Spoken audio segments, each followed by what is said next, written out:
Have you ever kicked off your shoes and stood in the grass and just felt like something might have shifted?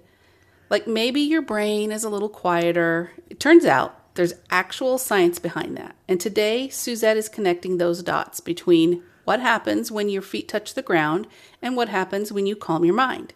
It's the same system. Stick around. This one surprised me.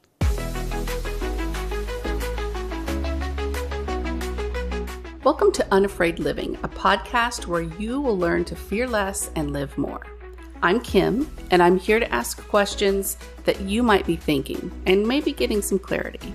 I'm joined by Suzette, a certified brain health professional. Let's call her Coach Suzette. Yes, I do like that better, Coach Suzette, rather than brain health professional, because I am a life coach and my passion is helping you embrace the life that you actually really want to live. I'll show you how to quiet the fear so that you can face each day with confidence and resilience. So today we're talking about grounding. And Suzette, I have to tell you, when you first brought this up, I thought we were going in totally a different direction. But because I've heard the word grounding used in two completely different ways, there's the physical thing, like walking barefoot, grounding mats, earthing sheets, all of that stuff. And then there's the emotional or mental health version, like when somebody tells you to go ground yourself, when you're anxious especially. But are those the same things? I just want to know, has anybody ever actually said, go ground yourself to you? Maybe not, but I've seen plenty of social media stuff. Gotcha. Okay. Well, it's a really good question to wonder, are they completely separate? Because, they seem so different.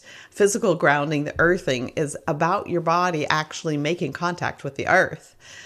Barefoot in the grass, feet on the ground, grounding mats. But emotional grounding, that's what we teach, right? That's what we talk about all the time. The pause, the pivot, the breathing, the calming, the thought life. But here's what's fascinating. They both work through the same system. That is fascinating. Mm-hmm. That those two things could be so separate, but in the same system. Yeah. They work on your nervous system, specifically the vagus and the parasympathetic nervous system, which is your body's built-in calming system. So physical grounding enters through the body, and emotional grounding enters through the mind, right? Right. I was going to say the heart. Could that be true? Well, probably. Yeah. Probably is true. Probably both. But both the earthing kind of grounding and the emotional grounding, they do the same thing. You are here in this moment right now. They tell your brain this, that you are here right now in this moment and you're safe. They help you to feel safe. They help you to feel grounded. Exactly. And it's like two doors to the same room. Yeah. That's a good way to put it. I like that. Two doors to the same room. But the cool thing is that you can enter both of the doors at the same time. Like we can't do that. No. We can't both go into two doors all at the same time. Lots of people have a daily grounding ritual, and that's where things get powerful, is when they do enter both of those doors at the same time. I'm visualizing standing with your bare feet in the nice fluffy grass and doing heart-focused breathing. That would be a great way to do it. Amazing. Right, let's start doing that and see how we feel. Oh, us do that. Yeah. Yeah, really. So let's start with the physical side of this, because I think a lot of us, and I too, have seen many of the TikToks about the grounding mats and the grounding sheets, and I have purchased both. And maybe some people wonder if it's real. Yeah. And have you had your doubts? Of course, yeah. But I wanted to try it. Mm-hmm. And I do know that when it's working correctly, I do feel better. You know what's really cool is that for me, if I don't have the grounding mat which I didn't have for years and years and years. And I honestly thought this was normal for everyone. If I turn over in bed, especially in the winter, sparks fly everywhere. Oh, yes. Yeah. And apparently that's not normal for everyone. I must carry a lot of energy. Some people do, apparently. And I guess we're the ones who need the grounding mats. But if I'm using my grounding mat, that just doesn't happen at all. Interesting. So there's definitely something happening there. And it is a really good idea to have a level of skepticism before you just go buying every little gadget that's supposed to make a difference in your life. Yeah. So we're talking about the earthing mats and the earthing sheets, right? Right. The ground, they call them grounding mats, grounding sheets. But it does the same thing as what people call earthing. But how does that actually happen? But there is real research behind it. It's not just social media hype, although there is a lot of social media hype with it, right? There is, yes.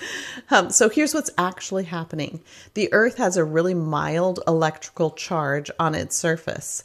And when your bare skin makes contact with the ground, your feet in the grass or your hands in the dirt, electrons from the Earth transfer into your body. And those electrons help to neutralize something called free radicals. That electricity that's in your body is now grounded. So the molecules that cause inflammation and stress in your cells, they go away. They just go away. Well, yeah, they do. That is so crazy. And that's probably why it feels so nice when you're walking around on the grass or even in the sand with just your bare feet. Yes, yes. And it's kind of interesting because the research shows that this exchange has measurable effects. So studies found that earthing can lower cortisol, your stress hormone.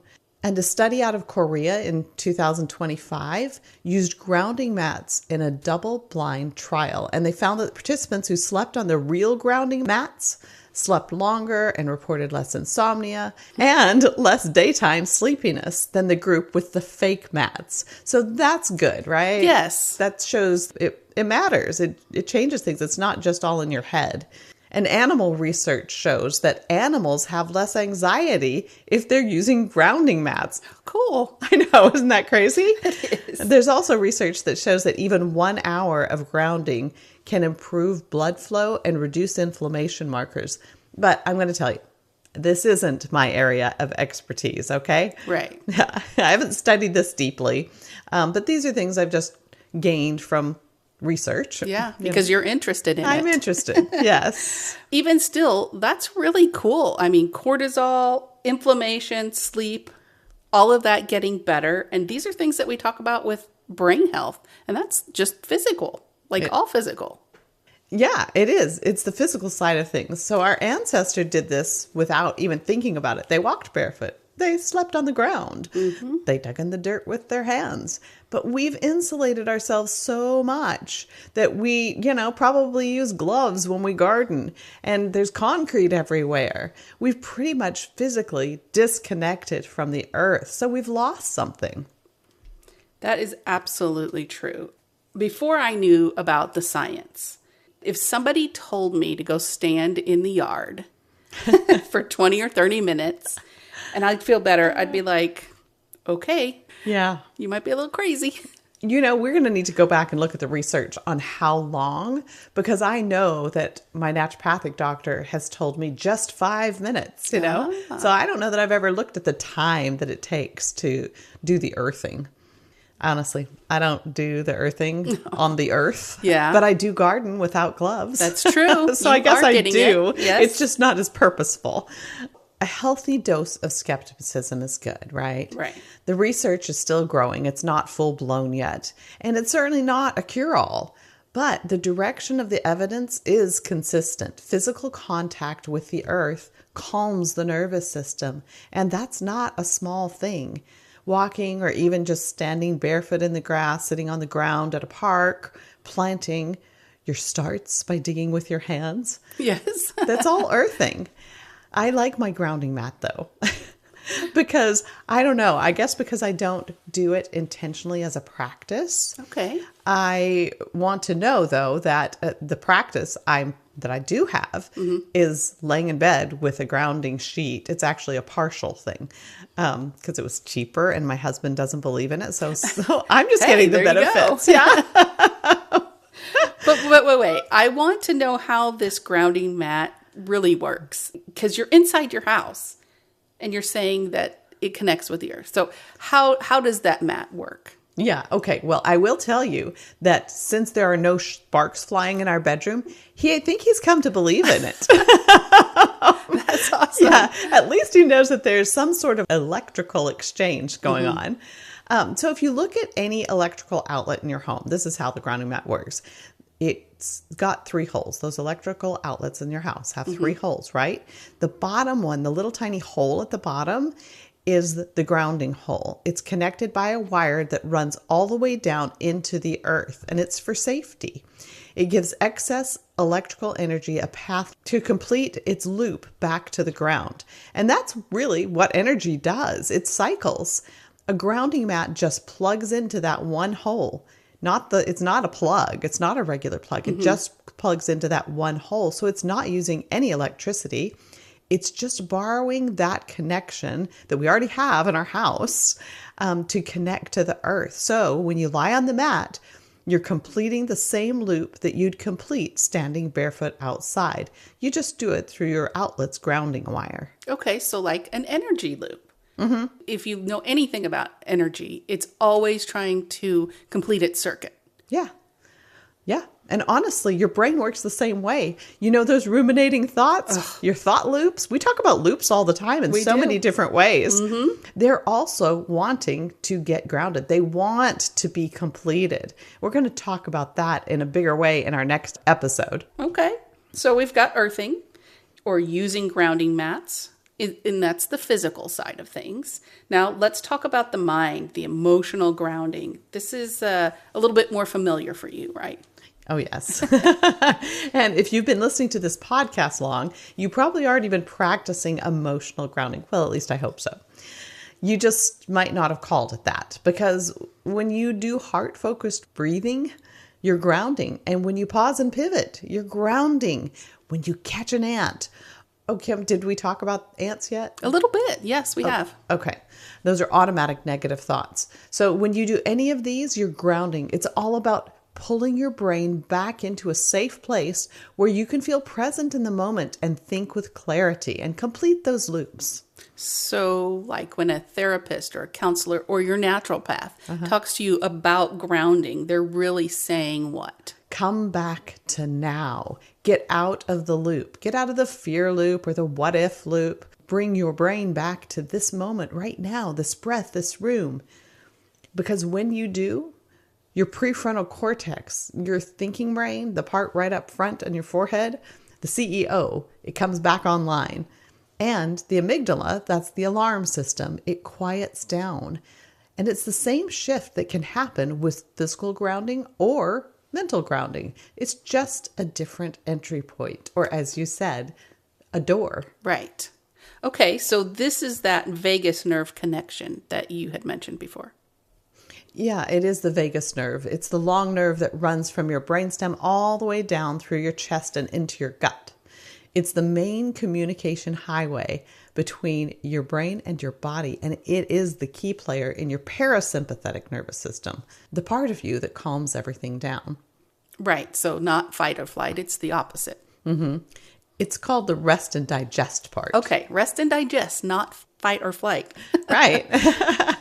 Slow, intentional breathing stimulates it as well as physical earthing. Those both do.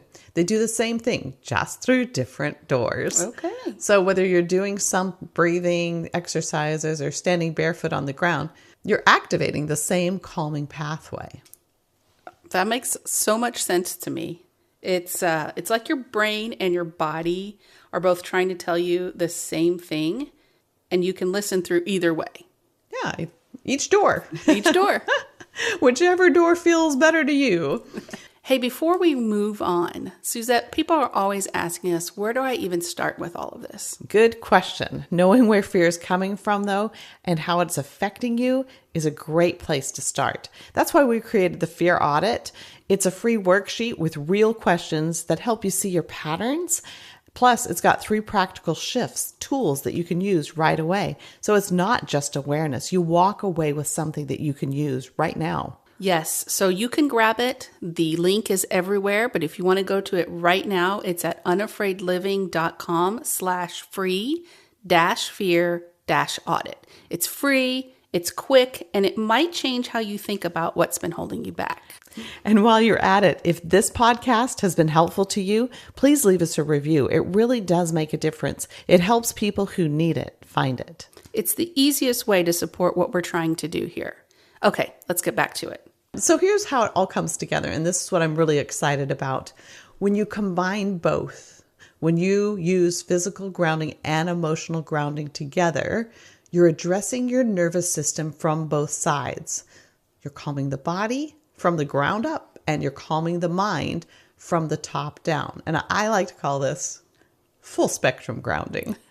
I like that, full spectrum grounding. You're getting it from one side to the other. Mm-hmm. And I told you I wasn't intentional about doing my grounding outside. Right. But I do use my grounding mat, and I do emotional grounding work in bed. So before I go to sleep and as soon as I wake up. Oh, you'll have to get into that a little bit. What's that regimen, or what's your schedule, your routine? Oh, gosh. Let's see. Well, at night, I am grateful, and grateful is how I like to go to sleep. So I've got my grounding mat, I'm laying on it. So that's the physical part. And then the mental part is just rehearsing and reliving the good things about the day. Usually prayer is involved.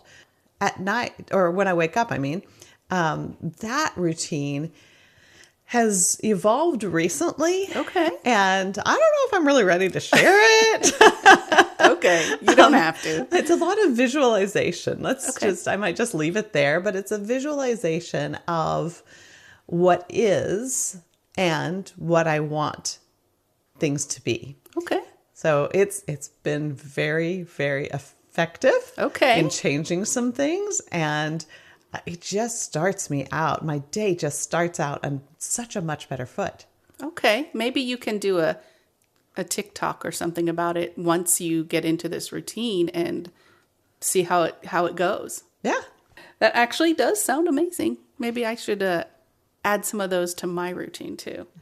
Okay. So let's think about this. How could your routine look? If you're wanting to start implementing walking through both doors at the same time together, just go outside, barefoot in the grass, do some heart-focused breathing. You were spot on when you said that earlier.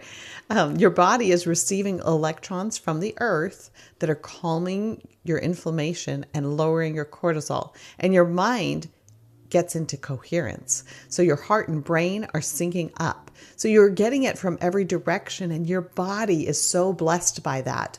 I want to just go a little deeper here, because coherence is proven to, when you get your body and your mind and your heart in sync, all the other systems in your body will sync up too. And so your body just is in flow. It responds well instead of fighting it. So you're saying even physically? Oh, yeah. Okay. Mm-hmm. HeartMath. Go to heartmath.com and look up what it means to be in coherence. Okay, well noted. I will put a link in the show notes for that. And again, all of this sounds super amazing. From what you just explained, standing on the ground and doing your heart breathing, you could add visualization to it, and you can add the gratefulness part. You can add the what you want part. You could do quite a bit with just one session of grounding, all around ground, full spectrum grounding. You could, but I want to make sure that we're not leaving listeners we're suggesting that they need to have this 45-minute session to change their lives. Just start with a minute or 2 or 5. Mm-hmm. 5 seems reasonable. Right. So maybe that would be a good place to start. But it could grow. Oh, for sure. It could grow. And the other great thing is it's free. Yes, you don't have to pay anybody for that. Right, you don't. And it works for everyone. It doesn't matter your baggage. It doesn't matter the circumstances that you're in right now. It works for everyone. I could probably do that on my back porch, or actually step off into the grass in the morning before I even pick up the phone. I've got quite a few friends that do that because, I kind of hang around those people that like those healthy things. So that's exactly what I was going to suggest, Kim. But the beauty of it is that it's not complicated. This is not a 12-step program. It's go outside, take off your shoes, and breathe a little slower and a little deeper than usual. It's not hard. It's just hard to remember to do. Gotcha. There it is, that phrase again. Because it's true. And this ties right into what we talk about with the other 4 circles of brain health. We spent a lot of time on the mental and emotional circles, the thought patterns, the virtues, the coherence. But the physical circle really matters just as much. Your brain doesn't separate them. Your brain is receiving signals from your body all the time, all day long. And if your body is inflamed or stressed or disconnected, your brain feels that. It knows you're off. And if your body is calm or nourished, grounded, then your brain is so much better off. You will feel so much better. So we're not just training our brains, we're training our whole system, everything. Yes, it's that glorious circle of life. We train one and both benefit. You're saying whole system. Mm-hmm. My coaching practice is coaching for holy living, WHOLLY. Mm-hmm. It's all goes hand in hand. That's right. All right, Suzette, it's time. You know what I'm going to ask. I do. What are our action steps? I love you always ask this because it's what makes knowledge meaningful and useful, the application, right? Mm-hmm. So this week, I want you to try what I'm calling full spectrum grounding. Just 5 minutes, though. Here's what you can do. I'll just lay it out again. Step outside, barefoot in the grass, dirt, or even if you have to, concrete can work to a degree, but the natural ground is so much better. So stand still for a moment. Feel your feet touching the surface of the ground. Wiggle your toes and just notice what it feels like. Then do your heart-focused breathing. Slow down. Breathe in a little slower and a little deeper than usual. Focus your attention on the area of your heart and repeat. If you want to, you can also think about something that you're grateful for, because that will get you into coherence. So do this for 5 minutes. That's it. Before you check your phone, before the day pulls you in. Just 5 minutes, feet on the ground, breathing from your heart. I really do want to try this. I have intended to do something like this for a while, and it's getting warmer, so it's going to be easier to do, and not so much rain, so that will make it even easier to do.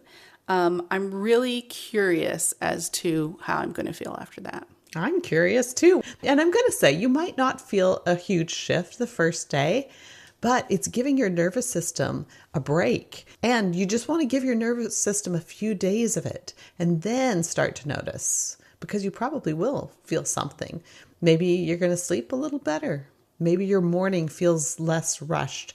That's one thing. When we can just take time in the morning to ground, to breathe, to read something that's helpful like your Bible or journal. Those are ways to help you slow down and have a better day. It's amazing how it helps. So you could even do it in your car if you are rushed, or at your desk. Do the heart-focused breathing. It's not the same if you don't have the grounding, but it's still good. I mean, the earthing, it is all grounding. Mm-hmm. That's why it's confusing. You don't need to have the grass under your feet, but it is helpful. So what if you can't get outside barefoot? What if you live in an apartment or something? Mm-hmm. Well, if you live in an apartment, my suggestion would be get a grounding mat. Okay. Or do it on your lunch break. True. Okay. Yeah, because you shouldn't be staying inside all day. Outside is very healthy for your brain. And then I guess you could sleep on your mat. Yeah, okay. For sure. So before we go, if something in today's episode spoke to you, would you please subscribe or leave us a review or share it with somebody who you know needs to hear this? You might actually change someone's life. All right, we're going to do the takeaway. Okay. Takeaway from today. Grounding isn't just a buzzword. It's real and it's science-backed and it helps physically and emotionally. Your nervous system is always listening. So we just have to give it what it needs so we can feel safe, and your brain's going to do the rest. And the more you practice it, the easier it becomes, just like anything else. And that's neuroplasticity working in your favor. Your nervous system is always listening, kind of like your brain is always listening. Yes, for sure. That is exactly right. Thank you again for joining us. We hope you're walking away with something that helps you feel a little calmer, a little more confident, and a lot more free. And if you're ready to go beyond just listening and start living unafraid, come on over to the Unafraid course. You'll find all the details at unafraidcourse.com. Follow us wherever you listen to podcasts and on Instagram, Facebook, TikTok, and YouTube. And be sure to check out the show notes for any links.